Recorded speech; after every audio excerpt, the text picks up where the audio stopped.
KX News Time 710. This should be fun. We haven't had a chance to talk yet with Sam Donaldson, political analyst, about the Supreme Court decision upholding the Affordable Care Act. So let's do so. Sam, I want to boil this thing down to the most common denominator. Who wins and who loses with that decision, Obama or Romney? Well, it depends on which side you're on. I mean, people are spinning it every way possible. Who won immediately? Who wins in the long run? Today's winner is tomorrow's loser and all of that. But let's face it, the law has been validated by the Supreme Court.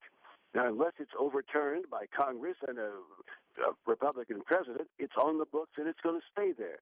And I'll tell you something, I think the odds are pretty long that it'll be overturned. It just takes a Republican Congress, but in the Senate it has to have 60 votes. The Republicans may pick up some seats this time and have a numerical advantage, as the Democrats do at the moment. They're not going to get 60 votes. We're looking at some new ABC polling numbers this morning, Sam. The public divided pretty evenly on the president's plans for the healthcare system and on the court ruling, but they don't seem to like Romney's healthcare plan anymore. Well, of course, Romney hasn't got a health care plan that's really fulfilled. He simply still says he's going to strike this down. He's going to put it back into sort of a free market situation and what have you. But the details aren't there. This is the first reform of the health care system since Teddy Roosevelt proposed universal health care.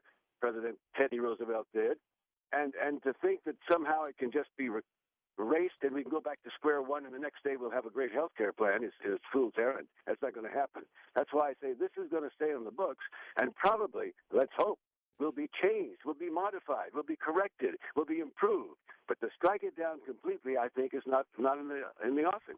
Sam, outspoken New Jersey Governor Christie has said in the past he didn't think he'd make a good vice president. Now he tells ABC News that he would take Mitt Romney's call if he wants him as a running mate. What do you make of that? Well, no one turns down, except in one famous instance when George McGovern was looking for a replacement for Senator Tom Eagleton, who had to leave the ticket in 1972. No one turns down the invitation to be on the ticket as the vice presidential nominee. So I think Chris Christie and a host of others would like to get the call. I don't know that Mitt Romney is going to make a decision till the convention. Why do you box yourself in now and discover in a month and a half that, well, wait a second, I didn't need this person, I needed someone else because of the way the election is moving. So I don't think we're going to know until the convention. There are a number of names in play in addition to Christie, as you know. Tim Pawlenty, Marco Rubio, Haley Barbour. Is one considered a front runner by political insiders at this point? Every week, a different one is considered a front runner. The same thing has been happening for the last 6 or 8 months as to who will win the presidential election. Do you recall that almost every week it's going to be, the president's going to be reelected, or he can't possibly be reelected? I just think to call it at this moment, we do know one of two things.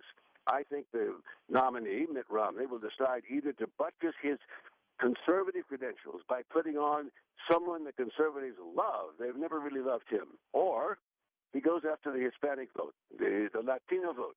He needs that, and he hasn't got it at the moment. And he said a few weeks ago, if we don't get a good percentage of Latin American voters, we're going to lose the election. And I think he's right about that. Finally, Sam, does it seem like the Romney campaign has declared something of a ceasefire on health care and the Supreme Court decision at this point? Well, now surrogates for Mitt Romney says, well, it's not a tax. Because, remember, Governor Romney put that plan into effect in Massachusetts, and for him to say, well, yes, it's a tax, and I put a tax in, oh, my goodness, he can't do that. Grover Norquist would read him out of the party. So he's got to say it's not a tax. We're all over the lot at the moment. All I can tell you is that when it comes to vacations, the one who's really picked the sweet spot is John Roberts. The Chief Justice has gone to ground in Malta, teaching a course on the Supreme Court for 2 weeks. ABC Sam Donaldson. Sam, thank you very much. Okay.